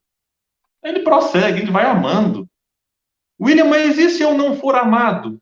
Poxa, aí é problema dos outros. Jesus nos ensinou a amar, não nos ensinou a ser amado. Porque o amor que eu tenho para com as criaturas depende de mim. Mas o ser amado pelas criaturas depende dos outros. Aí eu não posso impor ao outro como Jesus não se impôs a Públio Lentulus. Públio, você quer me seguir agora? Não, não quero. Oh, tudo bem, vai com Deus, eu estou te esperando na frente. Assim como o pai da parábola do filho pródigo. Pai, você me dá herança? Dou, meu filho. Toma aqui. E ele foi. E o pai deixou. Eu me lembro até daquele caso que o Chico conta da família Veloso. Eu não sei qual dos irmãos agora era o que acontecia aquele episódio. Chegou para o Chico e falou: Chico, meu filho quer fazer isso, quer fazer aquilo, o que é que eu faço? E o Chico pergunta: quantos anos que ele tem? Ele falou: tem 20 e tantos anos. Ele falou: então ele já é maior de idade? Já é. Então deixa ele fazer. Deixa ele viver a vida dele. Porque se você impor o seu modo de vida a ele, lá na frente ele será infeliz e vai te acusar de que é infeliz por sua causa, porque você impôs a sua vontade. Então, quer dizer, a gente às vezes tem que dar a liberdade para o outro. E o que a gente faz quando o outro decide ir por um caminho que nós discordamos? Porque a gente pode e deve discordar. A gente deve, inclusive, orientar. Olha, meu filho, o papai discorda do seu caminho. O papai acha que você poderia repensar a sua conduta. Então, o diálogo é extremamente necessário e nós perdemos a capacidade de dialogar. Nós queremos só impor. Nós queremos só discutir, só brigar. E a capacidade do diálogo, inclusive expressa nas redes sociais, está ficando para trás. Então, a gente pode se abrir, dialogar em família, e se nem isso é possível, porque às vezes o nosso filho optou por se desvincular totalmente da nossa casa, da nossa vida, que a gente não perca a importância da prece para aquele que decidiu seguir seu caminho, muitas vezes em caminhos tortuosos, porque a prece ajuda.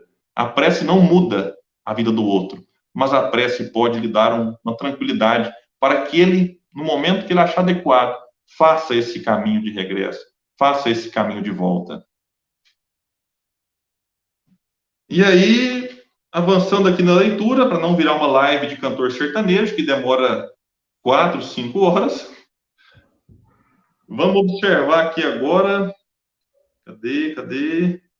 O mestre silenciou por momentos e concluiu: em razão disso, ainda que o discípulo guarde os pés encarcerados no lodo da terra, o trabalho infatigável no bem, no lugar em que se encontra, é o traço indiscutível de sua elevação. Conheceremos as árvores pelos frutos e identificaremos o operário do céu pelos serviços em que se exprime. Daniel, só queria destacar aqui que nós não somos anjos. E aceitar isso é importante. Que a gente, às vezes, quer parecer ser o que não é. Nossa, mas... Não, a gente precisa aceitar a nossa fragilidade. Porque se eu não aceito, eu não a corrijo. É o autoconhecimento que vai dizer Santo Agostinho, questão 919A. O autoconhecimento é a chave do progresso individual. Então, eu preciso aceitar a minha fragilidade. Eu preciso aceitar que não sou aquilo que os outros pensam, ou aquilo que às vezes eu penso que sou. E é nesse processo de aceitação que a gente faz aquele caminho de Saulo em Paulo. E a gente tem vários desses personagens. Simão Pedro, quando nega Jesus, está lá no Evangelho, as 3 vezes. Não é só que Simão Pedro começou a chorar. Tem uma palavrinha ali importante. Simão Pedro caiu em si. Que é o reconhecer as próprias limitações. Saulo de Tarso vai fazer aquele momento de 3 anos no deserto, aceitando quem ele era. E lá na frente ele ainda dizia: o bem que eu quero eu não faço, mas o mal que eu não quero, esse eu ainda faço. Então, se Paulo não reconhece isso, era hipocrisia. Então é importante a gente aceitar essas nossas sombras. Olha, errei mesmo. Poxa vida, mas como é que você fez isso? Poxa, fiz, errei, quero me corrigir. Um outro exemplo que a gente quase não fala é o próprio Santo Agostinho, né? É alguém que na própria encarnação faz uma volta. Então, ele faz aquilo que você falou, né? Ele faz uma conversão. E a sua mãe, que a gente quase não fala também, que é a Santa Mônica, né? Era mãe de Santo Agostinho. E ficava ali, meu filho, até que num dado momento ele cai em si. E pelo processo do autoconhecimento, reconhecendo as próprias sombras, olhando para elas, ele transforma tudo isso numa força capaz de amar o outro. Porque o que a gente observa, Daniel, às vezes a gente quer condenar o outro, que o outro não presta e tal, e o que falta para ele é só um redirecionamento. Quando a gente observa alguém, fala, não, mas como é que esse alguém cria essas fake news, não sei o quê? Eu falo, gente, ele tem um talento maravilhoso de pena que ele divulga o mal. Mas o dia que esses divulgadores de fake news usar o canal deles, as páginas deles, para divulgar o bem, porque eles já sabem criar a arte, já sabem divulgá-las, já sabem usar até a comunicação, o próprio gestual, a maneira de se vestir, de digitar, de convidar, eles são muito bons nisso. Só estão utilizando para o mal. Quando fizer a conversão, e às vezes pode ser nessa encarnação, pode ser na outra, não sei, mas eles já virão com uma capacidade que a gente está tentando aprender, a capacidade nesse caminho certo, né? Então é importante a gente pensar nisso. Quando Gesiel ali, agonizante no chão, olha para Saulo, ao lado de Abigail, ao lado da sua irmã, ele olha e fala, Cristo os abençoe. Não tenho no teu noivo um inimigo, mas um irmão. Saulo deve ser bom e generoso, porque defendeu Moisés até o fim. Quando conhecer a Jesus, servi-lo-á com o mesmo fervor. Ou seja, era só Saulo direcionar o que ele tinha com Moisés, conduzir para Jesus. Eu digo aquela força, aquela garra, aquela energia, aquela disposição. E ele agora, somada com a forma carinhosa e amorosa com que Jesus se dirigia às criaturas. Então, o Saulo era um erro em clima de acerto, né?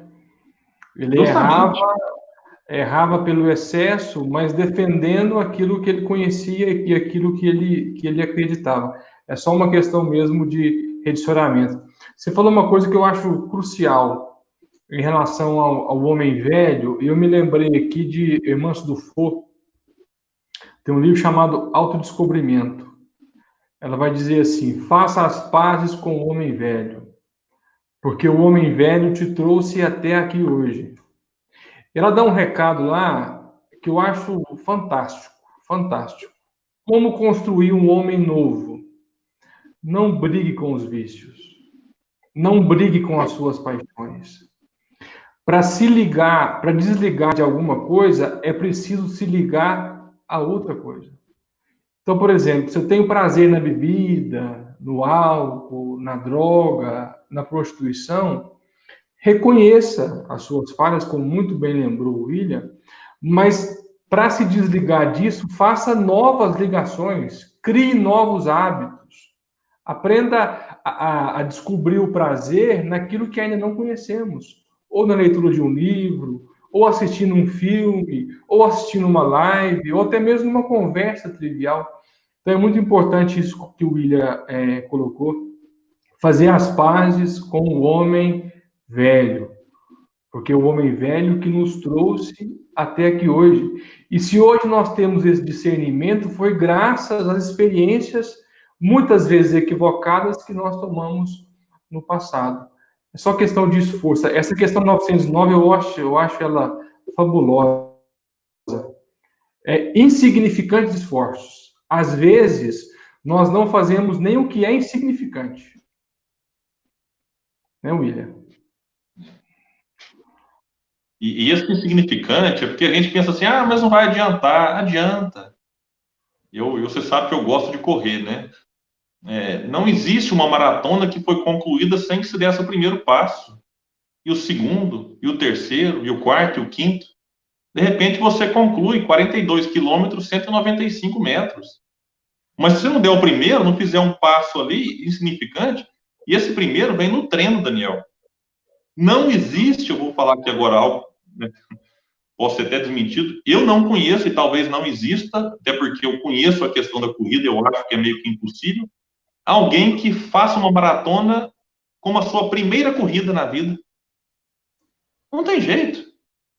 A pessoa tem que começar primeiro, às vezes caminhando, correndo 100 metros, depois passa para 200, depois corre 5 quilômetros, depois 10, e ela vai gradativamente aumentando o seu, a gente chama de volume de corrida, até que ela tenha condições físicas, inclusive, de concluir uma maratona completa. Então, é um processo gradativo e que para o espírito não é diferente.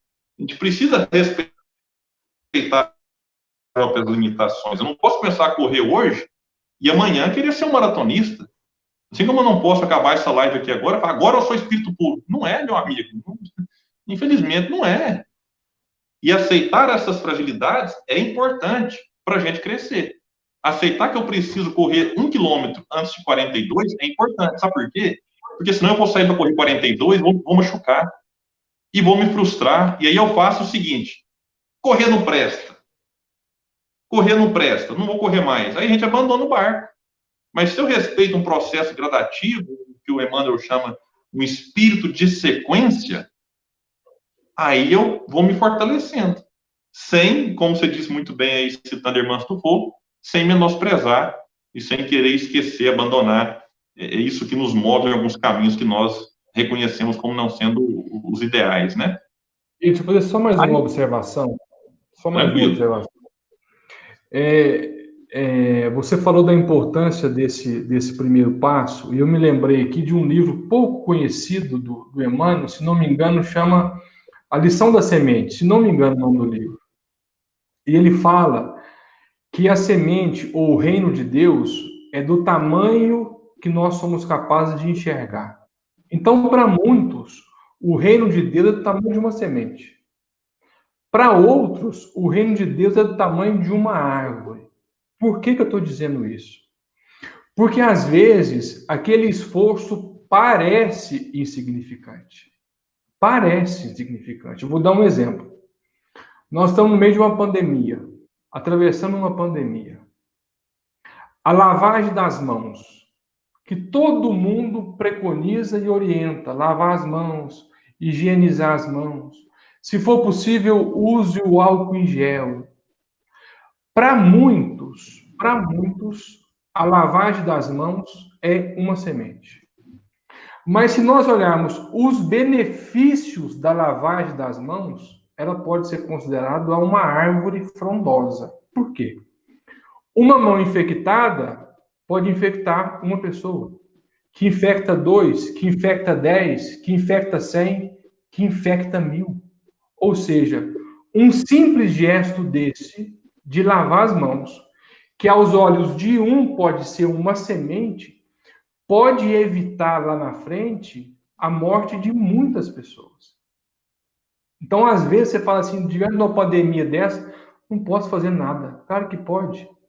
Comece fazendo os pequenos gestos. Para nós parece ser pequeno, mas para outro, ou os efeitos a longo prazo são inimagináveis.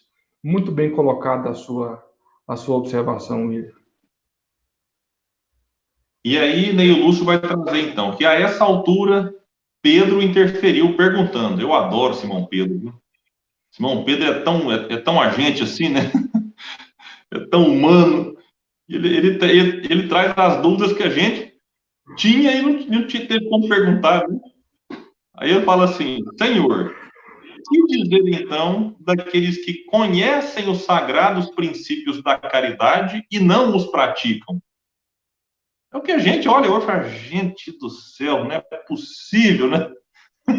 A própria pandemia, às vezes, ela... O que custa o cidadão sair de máscara? Tem 3 meses de pandemia, deve ter na casa dele máscara, com certeza. Porque no comecinho até que eu dou um desconto, falo, não, máscara acabou, não tem para vender, ninguém fez, mas não, 3 meses depois da pandemia, já todo mundo tem máscara em casa. E por que alguém sabe, conhece os princípios do cuidado sanitário e não o pratica, né? Ou voltando aqui para o texto, conhece os princípios da caridade e não os pratica.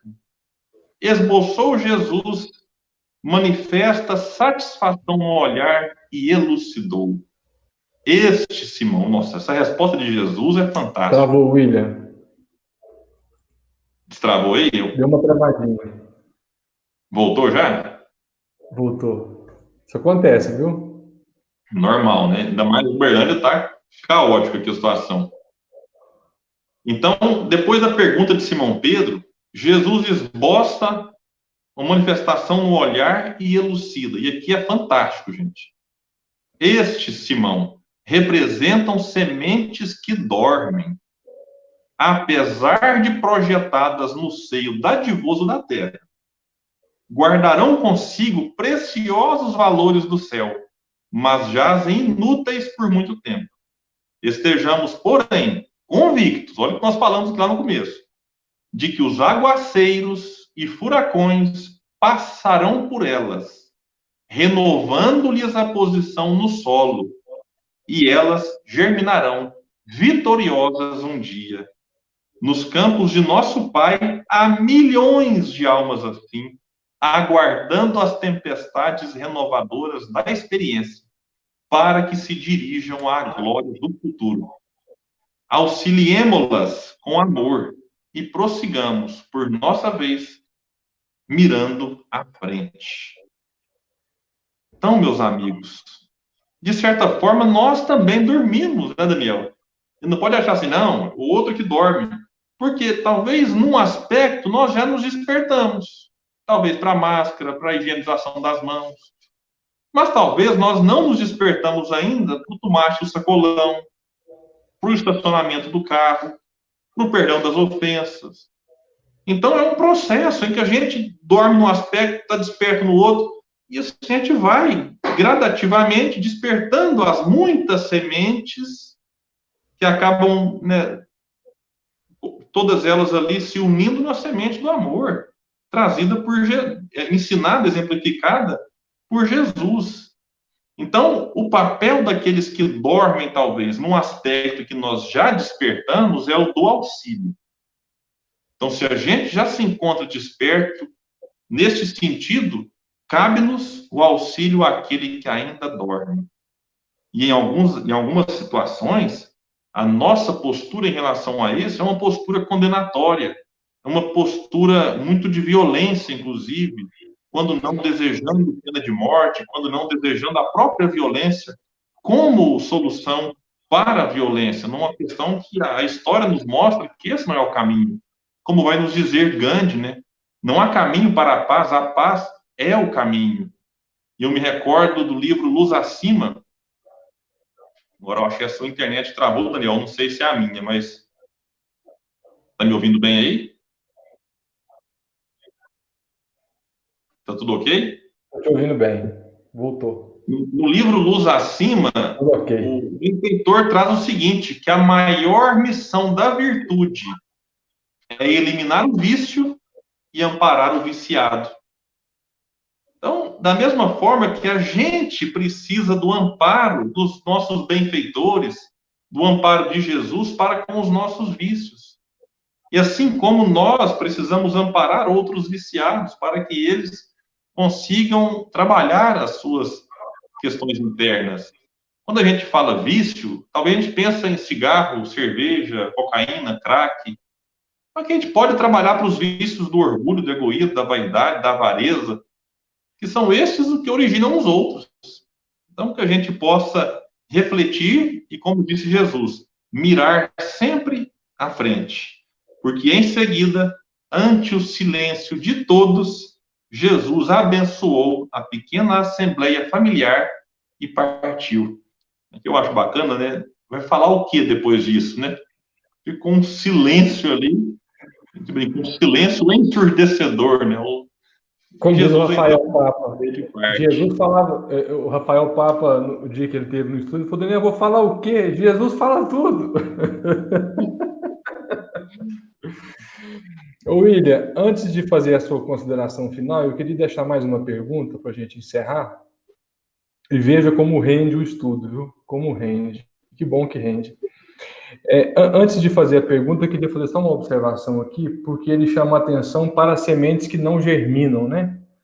Então, existem os aguaceiros providenciais, os furacões, o fogo purificador, que André Luiz faz alusão no livro Os Mensageiros, e nós poderíamos trazer para essa pandemia, né?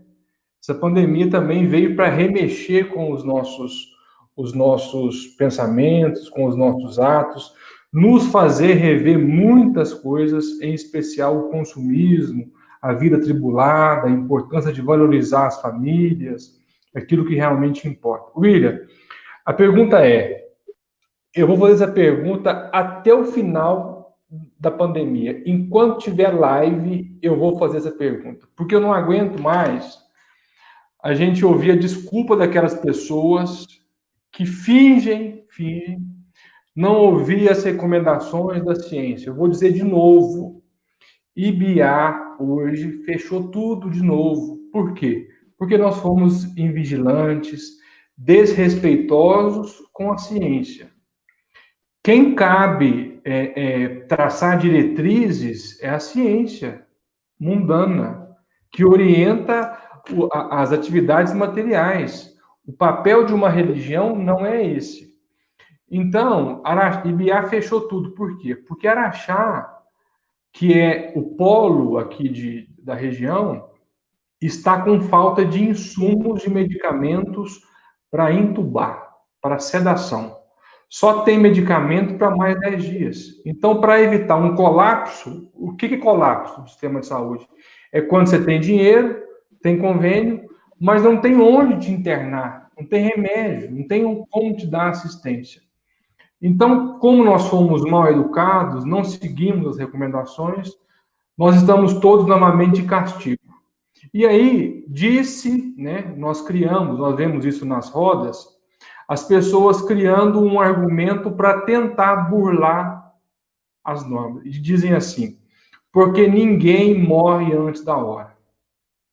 A gente pode morrer antes da hora? Ah, se pode. Eu estou quase perguntando, será que a gente morre na hora? Daniel, essa é uma questão tão importante que você me traz aqui. Eu até te agradeço a oportunidade, porque eu vou te parabenizar em público, porque você tem buscado nas suas redes sociais, claro que sem os excessos, que esses excessos também eles não nos fazem bem, você tem buscado conscientizar as pessoas, aproveitar aí de que você chega a alguns corações e a partir das suas redes sociais, levando não apenas esperança, porque ela é importante, mas levando informação e levando também a realidade da própria gravidade. Muita gente acaba pensando assim, não, mas não vamos falar da pandemia, não. Poxa, é uma fuga de uma realidade. E se a gente não, o que eu falei lá atrás, se a gente não olhar de frente para o problema e não tirar a lição, daqui a pouco minha segunda, terceira, quarta, quinta onda, como aqui Jesus fala, são os aguaceiros, os vendavais que vêm movimentar a nossa semente, que vêm sacudir, que vêm chacoalhar o mundo. Então, a gente tem visto várias pessoas assim, espíritas. Ah, vocês estão com medo da pandemia? Isso é falta de fé, porque ninguém vai antes da hora. Se você tiver que morrer de Covid, você vai morrer de qualquer jeito. E eu tenho que dizer e reforçar, e você postou esse tempo atrás, não, meus amigos. A gente pode antecipar, e Kardec trabalha isso na Revista Espírita, no item chamado A Cólera, que quando a gente ignora as precauções devidas num momento como esse, nós seremos responsabilizados por antecipar a nossa volta para o mundo espiritual. Então, nós temos livre-arbítrio. Aqui a gente tem que distinguir agora, Daniel. Quem faz tudo certinho, quem cumpre e atende todas as medidas orientadas pela ciência, e ainda assim desenvolve a Covid e desencarna, aí eu posso dizer, beleza, este aí realmente foi na hora. A gente vê muitas pessoas da área da saúde desencarnando. Esses são missionários. Esses desencarnaram em missão. Agora, há muita gente desencarnando por omissão. Omissão em se omitir, em ignorar ali os cuidados básicos, o álcool em gel, o distanciamento, máscara, como a gente já falou. Então, estes procuram com as próprias mãos a desencarnação. E mais, há aqueles que estão sendo agora corresponsáveis no eventual descuido pessoal, na contaminação que ele produz no outro. Teve um vídeo essa semana do Amigos da Luz, que eu recomendo que assistam, que fala disso. De que a gente, às vezes, negligencia o cuidado pessoal e fala assim, não, eu não tenho medo disso. Tudo bem, meu amigo, pelo amor de Deus, se você não tem medo, se você não acredita, se proteja pelos outros. Porque o seu descuido, o meu descuido, como o Daniel disse muito bem, ele pode infectar um, que infecta outro, que infecta 3, 6, em escala geométrica. Agora é o momento da gente desenvolver o senso de coletividade. Não tem mais problema meu ou problema do outro. É um problema coletivo. Quando eu faço a festinha na minha casa e reúno ali os amigos, ou faço um churrasco na beira do rio, na beira da cachoeira, e eu penso assim, não, estou tranquilo, eu estou na faixa tranquila que não desencarne. Mas eu vou encontrar com alguém ali que não está. Daniel, eu acho assim, que é um momento da gente, poxa, eu até publiquei hoje, nós atravessamos tantas guerras, tantas outras pandemias, em piores situações do que a atual. Hoje o que a ciência pede é, fique em casa. Se você vai sair porque precisa e pode trabalhar, a gente reconhece isso, use máscara, pelo amor de Deus, higienize as mãos. Teve momentos que a gente não podia fazer nem isso, porque não tinha esse tipo de constatação, de estudo feito. Então, hoje, a gente tem que dizer o óbvio, né? Esse é um problema. E quem puder, gente, ficar em casa, fique. Mas se você não pode, saia e se proteja, porque se protegendo, você protege o outro. Então, esse é um momento que a gente precisa realmente, Daniel, eu te agradeço pela oportunidade, e se cuidar não é falta de fé, não é medo de morte, é simplesmente porque desenvolveu em si o senso de coletividade. Muito bom, William. Infelizmente chegou o final desse 6º encontro, amigos, Jesus entre amigos. Que bom que nós estamos juntos. Quero agradecer todos os amigos, muita participação hoje. O pessoal prestigiou em massa, o tempo passou. Nós estamos já a 1h43 no ar, quase uma live sertaneja, como lembrou o William. Mas eu quero, em especial, agradecer o William pela boa vontade, pela disponibilidade. Sou um profundo admirador do William, da seriedade com que ele conduz os seus trabalhos, os seus estudos, a dedicação, ele realmente é dedicado à causa espírita. A semente dele já germinou há tempo e nós estamos vendo os frutos dele na sua fala, nos seus gestos, no trabalho que ele realiza lá em Uberlândia, frente ao GELD. Nós falaríamos um pouco sobre Leon Denis hoje, eu ia fazer algumas perguntas, mas não tivemos tempo. Isso fica para a próxima. Peço a Deus que te abençoe a sua linda família, que Ele continue te dando saúde, discernimento e esse bom senso apurado. Em nome de Paulo Estevam, eu te agradeço mais uma vez pela sua boa vontade, pela sua disponibilidade. Eu queria que você fizesse a prece, as suas considerações finais, se tiver, e a prece de encerramento, já abusando da sua boa vontade. Imagino.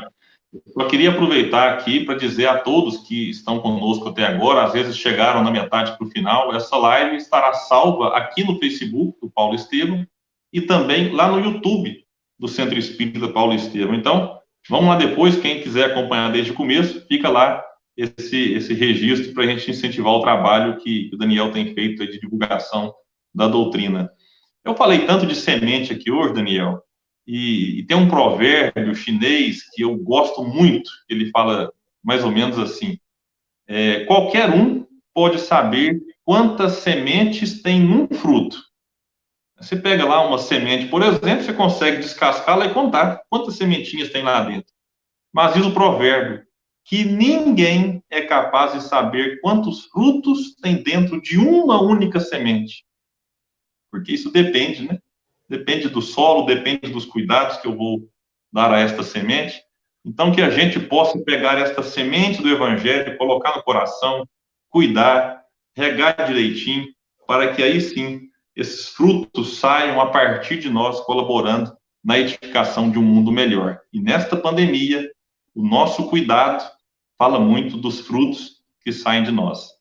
Então, meus amigos, minhas amigas, neste momento a gente vai agradecer a Deus pela oportunidade, agradecer a todos os espíritos amigos que têm sustentado o trabalho do Centro Espírita Paulo Estevão. Esse trabalho, o que nós enxergamos é o virtual, mas há um trabalho invisível que a gente nem imagina, que é o de acolhimento de todos aqueles que passam pelas lives, de todos aqueles que frequentavam o centro e que agora, impedidos de estarem lá fisicamente, continuam recebendo o auxílio e assistência nas suas casas, nos seus lares.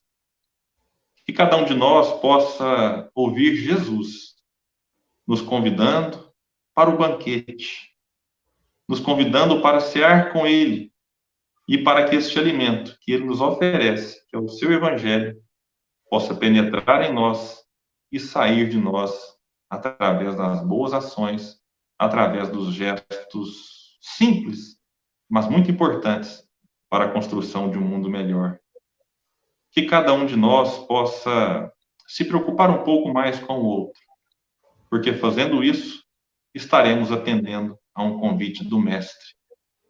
Que ele permaneça conosco e que esse Jesus entre amigos possa continuar sempre trazendo consolo e esclarecimento a todos nós que aqui estamos. Muita paz, que Jesus nos abençoe e nos inspire sempre. Abraço, amigos, até a próxima. Tchau, pessoal, até mais.